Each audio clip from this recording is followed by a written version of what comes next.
Now, just to mention dreams, because a lot of people say, well, you can't have had an out-of-body experience because you've got no eyes.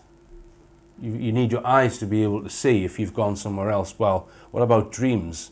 You don't have your eyes open when you have a dream, but you haven't physically gone anywhere else. Yeah. But there's a lot. I mean, Sheldrake says he thinks that if you're having a dream and you happen to die while you're having a dream, that you continue dreaming after you've died.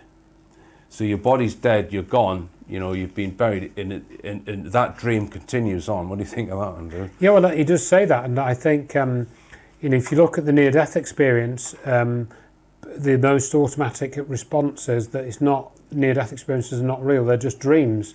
They're just hallucinatory experiences. And as you say, the dream state is a whole other conversation. And I haven't really put much about dreams in this book. I didn't really get into that at all. But just everyone does experience a dream at some time in their lives, and you experience sensory information without your senses really being active, and just occasionally you'll get crossovers from your real senses into your dream. I remember having a dream once where I heard this sort of rustling noise or this motor noise, and I woke up, and then there used to be this factory across from the back of where my bedroom was, and you could hear this fan going, and that had come into my dream. So I was getting crossover information from my dream and real world sensory information as I was waking up. But in the dream state, you can have all the senses seem to give you input in the dream, yet you're unconscious. So it's certainly not a black and white situation. And then, of course, he talks about these morphogenetic fields, and it's in this area where he sort of points out that if you look at aspects of our consciousness, you can't really explain them by genetics alone. And one of the really interesting things that I think Rupert Sheldrake says is everyone accepts that DNA, the DNA encodes what we are as human beings.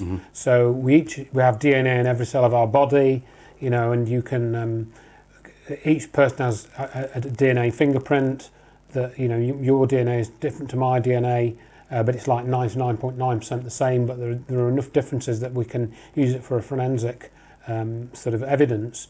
But what he says is that although DNA will say how to build a cell or whatever, there's nothing in the DNA which dictates the morphology of the human body. The DNA doesn't dictate how our arms appear in relation to our legs.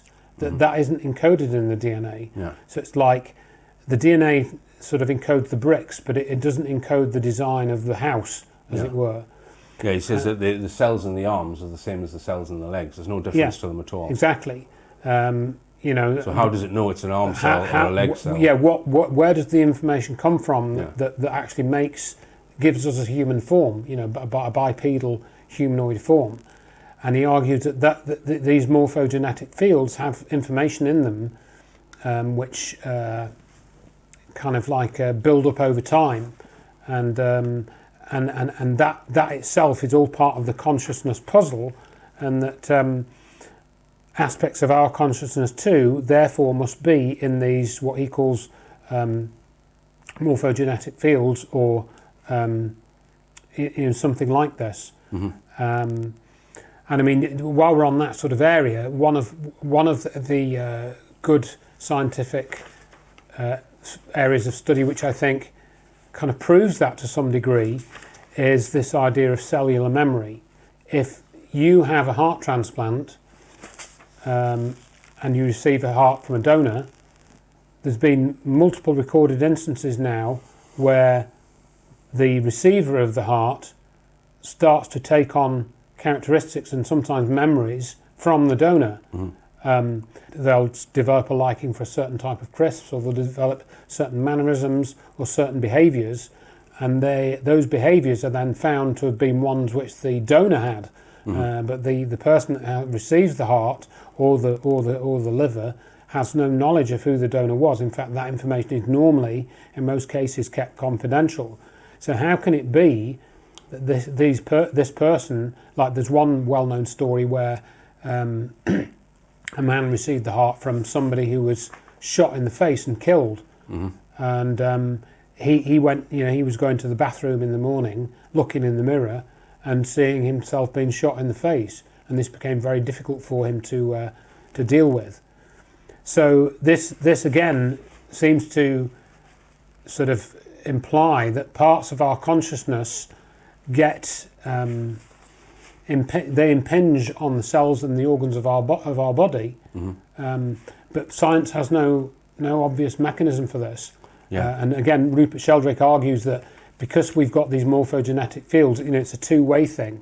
So we can put things into the morphogenetic field and things come out of the morphogenetic field that affect us too. And so he argues that with the cellular memory, that's evidence of a morphogenetic field at work, in that we are receiving information from the morphogenetic field, because that was actually the heart, the old heart, the donor's heart was in a different morphogenetic field, and we then experience that when it becomes our heart. Now, you discuss religion in your book, Andrew, and you look for references about consciousness and also reincarnation. So I'm just going to read a quote which comes from Douglas Gibson that you've got in your book. Yes, Douglas. He says, "The Bible has been edited down a lot over the centuries, but did originally contain references to reincarnation. An eye for an eye was originally a reference to karma, not some vengeful god. People are much easier to control if they believe they have only one life. The Catholic Church has understood this from the beginning. We have to be extremely careful not to throw out Christianity itself, but the Catholic Church has gone to really extreme lengths over the centuries to destroy all knowledge of reincarnation.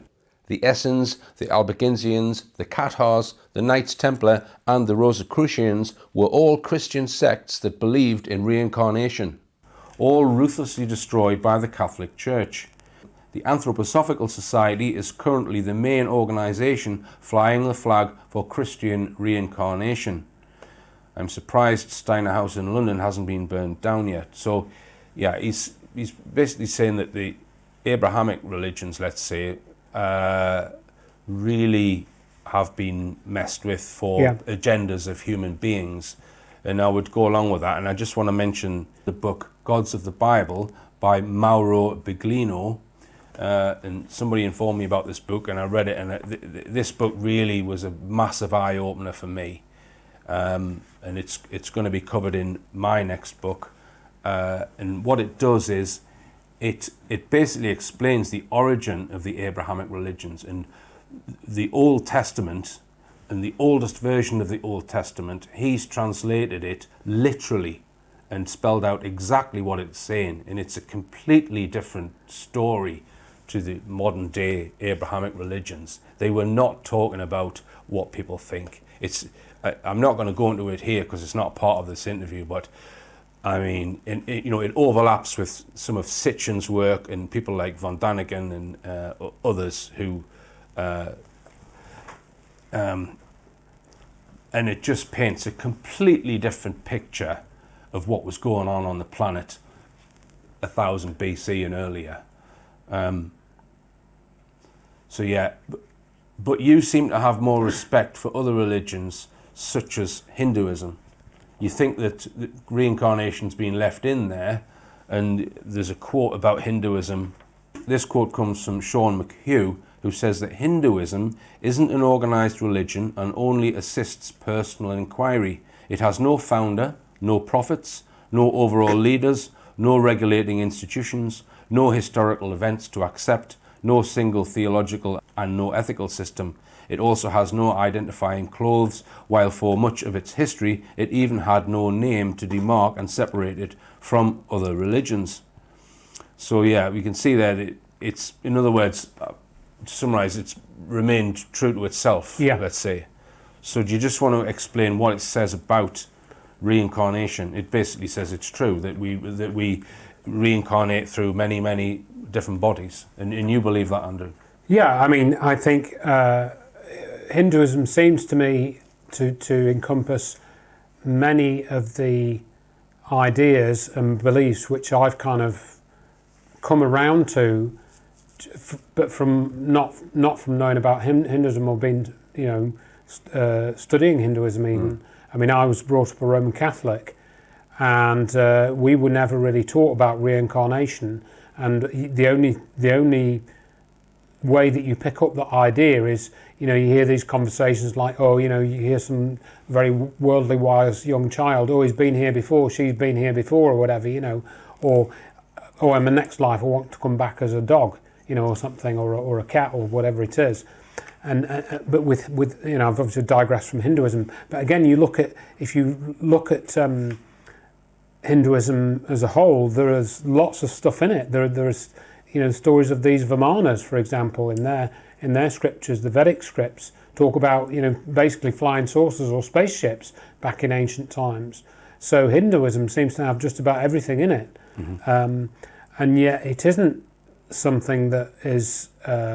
As Sean says, he's the expert, one of the experts on Hinduism that I've been lucky enough to correspond with, and that's why I included that quote, that I think that Hinduism seems to be more about personal discovery and being enlightened within yourself than having to accept, that you are ruled over by a discarnate male entity known as God, or some version of that, which is what most of the Abrahamic religions are centered around. And they don't really, you never really are taught about this idea that you might have past life memories. In fact, if you do have anything that seems to resemble a past life memory, then you've probably been possessed by a demon. That is one of the extreme views in Christianity, or it's just not taken seriously, and you assume that you've just got this coincidental memory of some kind. But I think the evidence for reincarnation is now very, very strong in various cases. Right. So you look at a number of cases of people who it is claimed have been reincarnated. One of them claiming to be his own grandfather, and another one, various other ones where the evidence you think is compelling. Absolutely. I mean, I think one of the most compelling ones that I've ever come across was actually featured on the. We will have mentioned this program on Rich Planet before, is the Michael Aspel Strange But True series, and that's where I first heard of it. And this is the case of Jenny Cockell, who I think was from Northampton originally, and she had long-standing past life memories of having to leave behind some children, and these were very powerful emotional memories that she had. And over a period of, I think, quite a few years, decades even, she was able to piece together memories, and not through having hypnotic regression. These were just from dreams and from just visions that she'd had. And she had a vision of a village in Ireland, and she sort of somehow got a map of this village in her mind, and then she ended up finding out which this village was, which was a village of Malahide, which is north of Dublin. And then she went there and she recognised the village, and over a period of time and several visits, she was able to establish that in her past life she was a lady called Mary Sutton, and she died, I think, at the age of 36, 37. And she had, I think, 5 children who were left behind, and I think 4 of these children had to go and live in an orphanage, and one of the children went to live with their father. This child was called Sonny, and to make a long story short, she eventually managed to find all these children. They were still living, and she reunited them all, and not all of them were in contact with each other, and she was able to describe to Sonny, the eldest, a situation where they trapped a hare, and there was this was a powerful memory for them for some reason, and this convinced Sonny that indeed Jenny Cockell was the reincarnation of their mother, and there were other memories as well, And she wrote a book about this. Jenny Cockell wrote a book, and it was made into a film. And you can watch that film. It's called Yesterday's Children, and it's actually got Jane Seymour. Jane Seymour plays Jenny Cockell in this film. Of course, Jane Seymour was in the James Bond film. So that, if you look at the evidence in that story, to me, the only way to explain it is that Mary Sutton, some of her consciousness ended up in Jenny Cockell. I don't think there's any other logical way to explain it. Right, and there are other compelling cases as well. There are others as well, yes, indeed. I think one of the other ones which I talked about in the consciousness presentation many years ago that I did is the case of James Leininger. Now he there's another interesting element of his case as well, which I only discovered in doing the research for the book. So James Leininger, his parents found that when he was about 2-3 years old, he was obsessed with planes. He was absolutely obsessed with planes, and then he started to reenact being trapped inside a plane set and saying he can't get out, he can't get out, he can't get out. And and then as he got older and his language improved, he started to tell his parents that he'd been shot down. And he said, well, where were you shot down? And he said, well, I was at sea. And he says, well, how you were at sea? And he says, oh, well, I flew from a ship. And of course, this was an aircraft carrier. And they said, well, what was the name of the ship? And the ship was the Natoma. And they basically, over a period of time, he started coming out with these names, and he was able to name members of the crew of the ship. I think Fred Mywold was one of them. And he came out with all these names and all these details, and they all checked out. All of these details checked out. And again, this information was not obtained through hypnotic regression. He was too young to have been able to read any of the books where he could have found this information. And they even describe a situation where the guy that he was the reincarnation of, he was also called James. James Huston was the name of the pilot that actually was shot down in the circumstances in which James Leininger described. James Huston had a sister, and James Leininger and his parents went to see this sister. They found out where she lived, and they went to see her. And James Leininger even knew that she had this painting of another sibling, tucked away in her loft. He knew that she had this painting, and that no one else knew that she had this. So it was a very private bit of information. So that, to me, is clear evidence that somehow if it wasn't what you'd call reincarnation, then it was something that happened which looked exactly the same as reincarnation. Okay, you might explain it as he was able to somehow to access the Akashic records or something, but whatever it was, it's an amazing thing which is not commonly explained by science, and evidentially it was solid. Right. The other interesting thing which came out in the research in that story was that James Leininger one day said to his mum and dad, well, I'm glad that I picked you as my parents. And they said, well, what do you mean? He says, well, I saw you. And says, what do you mean you saw us? Well, I saw you at this hotel, I think it was called the Pink Hotel in Hawaii. And this was where they went. They went to the Pink Hotel in Hawaii before James Leininger was born, and he knew, and he said he saw them there. So then you get into this situation of, well, how could he have seen them?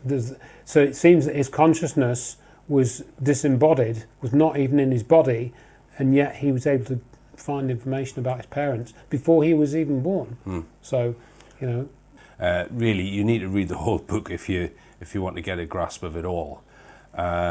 Now, one thing that you do discuss in the book is drugs, and one drug, DMT, dimethyltryptamine. And Andrew says in his book, when a person is under the influence of DMT, they report various unusual effects, such as coming into contact with intelligent but distinctly non-human entities. Some people seem to be able to communicate with their spirit guide, or even with an entity known in Gnostic teachings as Sophia. Now, and some drugs are alleged to create an expanded state of consciousness to allow you to experience something that you don't have access to without them. Now, I guess the question is, does the drug merely interrupt your brain and senses, and therefore what you experience is not reality, it's just a hallucination? Or is the drug enhancing your ability to see and experience things that are real that you cannot perceive without the drug, and it actually enhances your awareness of reality? So you've looked at various different drugs and claims of researchers who've looked into it, Andrew, and you discuss psychedelics, mescaline, LSD, iboga, Dr. Timothy Leary, Aldous Huxley, people who've taken drugs, Terence McKenna, Graham Hancock, and others. So, do you want to give us an appraisal of? Yeah. So I mean, make the case that for drugs. Well, I think the underlying theme with these substances when you ingest them is that, as we're talking about, they change your state of consciousness, and you become aware of things that you're not aware of when you haven't had the drug. That's the sort of basic thing that you can say. And if you read, for example, the account of Aldous Huxley in his book Doors of Perception, he talks about, for example, becoming. He was just sat in a chair taking mescaline, which comes from the peyote root, and it was isolated in the 1800s, I think, this substance. And he just describes sitting in the chair, and suddenly he becomes aware of various things. It becomes such a meaningful thing that this chair exists, and he also describes loss of a sense of time. And so, and colours become more vibrant, and it just changes what he perceives as being important in the world. And so it's like he just becomes aware of that everything is part of a larger system of reality, and there's more to things than just like the physical hardness of objects. They exist in ways other than just what we would normally see when we don't have our consciousness altered by these substances. And again, that sort of experience seems to be even more powerful when you either smoke dimethyltryptamine or it's injected intravenously.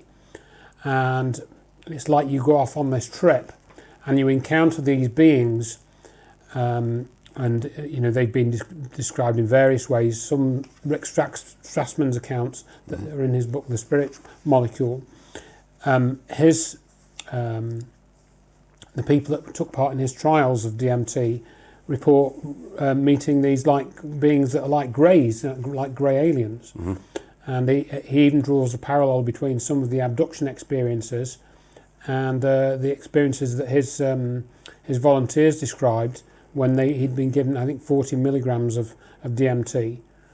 And the thing is with these beings that you get the distinct impression that they are interested in you. They're interested in you, and they have their own lives going on.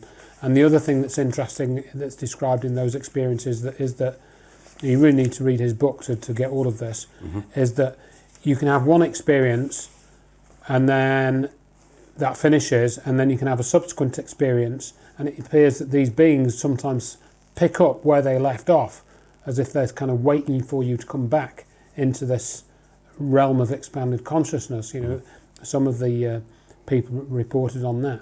So it's like you experience this changed reality, and obviously you can't bring anything of that back directly into our normal waking reality. You can only bring a description, an impression that you can impart to others. It's not. This is where it gets so difficult. It can all be dismissed as a hallucination, because you can't bring a piece of physical evidence back from this higher realm or whatever it is. All you can bring back is information.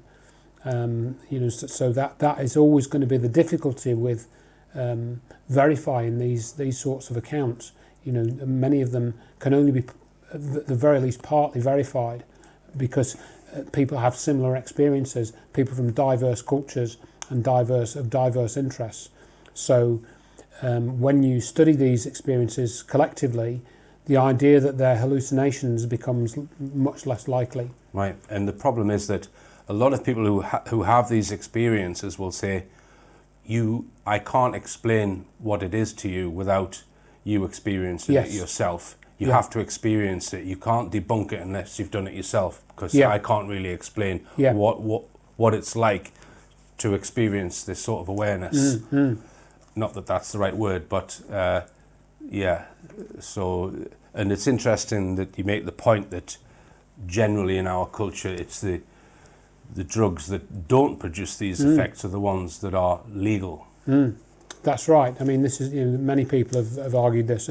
Terence McKenna, Timothy Leary, Graham Hancock's argued this, that it's really bears some study. We need to study these effects, not sort of shut them down. And indeed, to extend on that, the psychedelic substances a little bit more, in more recent years, there has been some openings because, for example, very serious sort of mental health conditions like schizophrenia, it seems that if you give them psychedelics, it's almost like it reprograms their neurology, and because they've experienced these states of expanded consciousness, this can somehow sort of reset whatever it is in the brain that causes schizophrenia.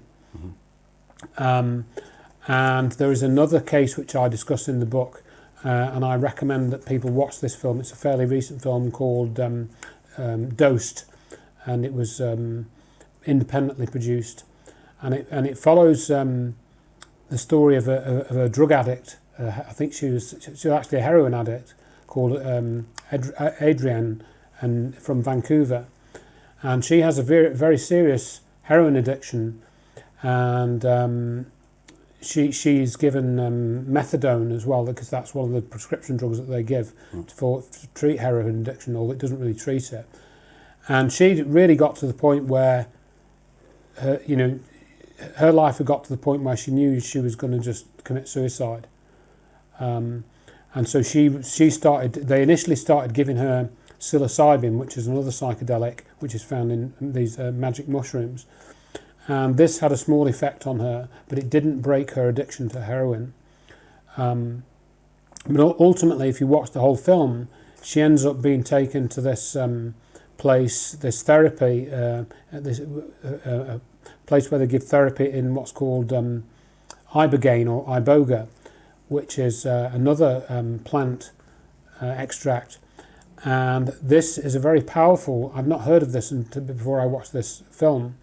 And so they give her this drug in a ceremony, and they actually give her it before she's completely clean of the heroin. And it does have a very profound effect on her. But after a period of time, she does go back and she takes the heroin. But then, I think a month or a couple of months later, she's got the heroin out of her system for a period of time. I think for at least 48 hours, she's completely clean. She has the ibogaine again, and what they describe in the film is that she kind of regresses into a young child again, and she actually talks like a young child. And this period of regression lasts, I think, 24 or 48 hours. And then after she comes out, she's literally cured of her heroin addiction. And not only that, but she doesn't have the withdrawal symptoms. Because one of the big problems with things like heroin and cocaine addiction is the withdrawal that the victims feel when the drug, no longer taking the drug. But the ibogaine or the iboga seems to just circumvent that completely, and it's one of the most powerful treatments for drug addiction that's become known. So again, this seems to take place, at least in part, through some sort of reset of your consciousness, your brain, and having this experience of expanded consciousness. Okay, now if there is a soul which can reincarnate after we've died, and there's an afterlife or a non-physical realm, then we could maybe get clues about this from people who've had near-death experiences, because we've got examples of people who've been clinically dead who've come back and reported all sorts of things, common things. Yes. And there's a list in your book of the many common things that people report. So do you just want to talk about that? Yes, absolutely. I mean, there are many websites now devoted to near-death experience, and the understanding is, I think, much greater in the last sort of 40 years. There's been a lot of research and study, and I recommend just before we go into the list of elements of the experience, Dr. Peter Fenwick's books, Jeffrey Long, Dr. Sabom, and we've got obviously people like Raymond Moody as well, and what the people that they've spoken to describe, for example, they have some life-threatening experience, like in a car accident or on the operating table where things go south, and the operation doesn't go well, and then they report hearing sometimes a buzzing or a clicking sound, and then they sometimes then report that they're suddenly outside of their body and they're looking down and they're looking on the operating table and seeing themselves on the operating table with doctors and nurses tending to them, and quite often they will be able to accurately report elements of the conversation that's taking place while they're looking down on their body. One of the cases I report, one of the most well-known cases, is that of Pam Reynolds. And their heart would have been stopped at this point. Is stopped, so the brain's not. The brain is not. There's no oxygen going to the brain. So clinically they're dead. So their normal physical senses should completely stop working. Yet again, they're able to report elements of conversations. Then typically after that, what will happen is they sort of notionally look around, look away or look up, and they see some kind of void but with a light in it. So then they will travel towards this light and they will go through a tunnel of light and get to the other end, and there'll be some boundary of some kind. This boundary is described in various different ways. It might be a fence, it might be a road, it might be going towards a house or something, and then typically they will describe meeting other people and then having a conversation. They will typically then go through a life review where they are shown elements of their life in 3D, and it's all it seems to happen simultaneously. So you start, this is one of the other things, you start to get reports of time just behaved differently, or there is no time. Once you get into these experiences, the sense of time just disappears. And as I mentioned at the beginning, that might be something real that could be borne out by physics. Yeah. I mean, if the soul exists in a realm where the physics is different, then of course, the physics of time would be different as well. And then basically, what will happen is they'll maybe meet either a relative, or they might meet a being of light. That's quite a common one as well. Can be identified as Jesus or God or maybe some other deity. Not always, though. Not everyone experiences that. And then they will have a conversation, they'll have a life review, and then a decision will be made that they must return to their bodies, and then they will come back into their bodies and carry on with their physical life. But they quite often have gained memories which they wouldn't have otherwise had. And as I say, the case of Pam Reynolds, she was able to accurately describe an instrument which they used to drill into her skull, a bone saw, and she described that quite accurately. And yet her eyes were covered up, and she had things put in her ears, and those things in her ears were producing a clicking sound because that was part of the way they were shutting down her brain as part of this operation. And so the evidence appears to be that part of her consciousness, Pam Reynolds and many others who have near-death experience, moves outside of the body, at least up to the height of the hospital room ceiling, if not further. And there are reports of other people that have heard conversations sort of half a mile away. In fact, there's another story in the book. Just to interrupt you there, Andrew, just when they say outside of the body, that suggests that it's in another location in three-dimensional space, like it's above the body or at the side of the body. It does. But where is your consciousness when you're in a dream? It might not be in the known three-dimensional space. It could be thinking about that or having information about what's going on in the, you know, on the operating theatre or wherever they are, but they're not necessarily above their body. They're in a mind space that is perceiving it's there, but they could be in this other realm. Yeah, you could argue it in that the consciousness is not actually in that place. Yeah. But somehow, there is some sort of camera system which is able to view anywhere in the universe, and the consciousness is actually looking through that camera. It's not actually transferred to that. Like in a dream, physical, you can be in any place in a dream. Yeah, and the other one that's in the book, I won't give too many details here, but is the account of Anita Moorjani, who she died from cancer essentially, and then she was able to return, and she describes what happened to her in her near-death experience, and how she was able to actually see her brother on a plane travelling to where she was. If that person dies, obviously they can't come back and tell you about it unless they're reincarnated, of course, which you've documented some cases of we discussed earlier. Now, what about this theory, because I think you're not sure about this, that when the body does die, it reduces in weight by 21 grams, which could be indicative that that's how much the soul weighs. Do you think that's plausible? I decided to put that in the book because I'd been fascinated, because I'd heard this story from David Shayler, actually. It was, and I was surprised that he would be talking about such a thing. That would have been 20 years ago that I'd had that conversation with him. And so I just looked into that, and to see, if the soul is at least partly physical, and if it leaves the body at physical death, then one might surmise that the physical weight of the body would reduce if the soul did indeed move somewhere else. But not very many studies being done on it, and the ones that have been done suggest no, it doesn't. That does not happen.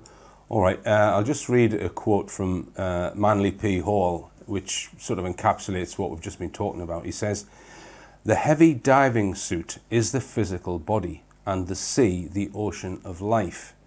At birth, man assumes the diving suit, but his spirit is always connected by a line to the light above. Man descends into the depths of the sea of sorrow and morality, that he may find there the hidden treasures of wisdom. For experience and understanding are pearls of great price, and to gain them man must beat all things. When the treasure has been found, or his hours of labour are over, he is drawn back into the boat again, and taking off the heavy armour, breathes the fresh air and feels free once more. Wise men realise that this incident we call life is only one trip to the bottom of the sea, and that we have been down many times before and must go down many times again before we find the treasure." So he's saying that you've got to live many lives with the same soul before you sort of, become wise enough to escape. Yeah, so, it really feels like that we are here to learn certain things and live with the constraints that we have here. But then when we have, say, a near-death experience, we get a sense of what it's like not being here, but still being alive in some form. We seem to be much freer to move around. We have all these amazing abilities to just know things without really having to work to know them. We just kind of can reach out and know it, and access that knowledge. There's a lot more discussed in the book, including things like the power of positive thinking, and you also cover negative thinking and about the media and about psyops, things which keep your mind imprisoned. Yeah. Story of the Wingmakers, which was a discovery of ancient artifacts which allegedly come from some sort of advanced intelligence. Yeah, I mean, it's one of those stories that it's easy to write it off as just something that somebody has made up, and that it's some kind of elaborate marketing scheme. I mean, the website, for example, was set up in the early days of the internet, actually, and then it gradually seemed to evolve into some type of website to sell CDs or books, or you could easily, explain it away as that. But again, if you go and study the material, and there's quite a bit of it now has been, sort of transferred into the Internet Archive, as you alluded to there, the story goes that some hikers were going through, I think, Chaco Canyon, which I think is in New Mexico. The locations are all in the book. And they discovered a strange sort of artifact lying in the desert dust. And this essentially led them into a cave system. And this was then explored further and further over, actually, I think about 20 years. And within this cave system, they found several caverns. I think there were 23 caverns, and in each cavern they found various paintings, various artifacts and objects, and they even allegedly found an optical disc which was encoded with information. And this was actually, essentially covered up. The discovery of this was covered up, and So just to interrupt you there, Andrew, so this discovery it ended up in the hands of the NSA, the yes, National Security Agency, which made it all secret and prevented anyone else from finding out about it. But someone in the know has leaked this information. That's right. So this character called Dr. Anderson allegedly became unhappy with what the NSA was doing, and he took out some of this Wingmaker's material that they'd decoded, and he gave it to this journalist who had a pseudonym of Anne, and then it started to be published on the Wingmaker's website in 1998 by this mysterious character called James, who was later revealed to be James Mahu. And again, it does sound like a bit of a science fiction plot, a bit of a Twilight Zone episode or something. But then when you actually study the material, for example, I was very much intrigued by the way that it kind of classifies world religions in a very sort of straightforward way. I'll try and get you because it's quite quick to read it, and it basically, you think, well, how could somebody have this sort of knowledge to characterise world religions in this way? And those who have published this, are they making any money out of it? Well, if they're making money, I don't think they're making much. Some of it did go behind a paywall, but most of the information was actually available for free, at least initially. Let me just see if I can find this quote, and I'll read it out because it's not very long. So what would you say? Study the material yourself and decide for yourself, sort of thing. Yeah. So the Wingmaker material, to me, I would describe it as spiritually advanced. Whoever's written it seems to have studied spirituality and religions very closely, and they're able to kind of understand them very well.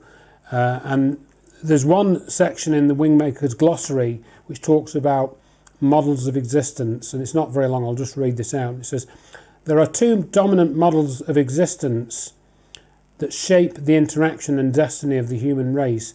These models of existence are evolution/saviourship model and the transformation mastership model. Each human is developing their belief system from one or both of these models of existence.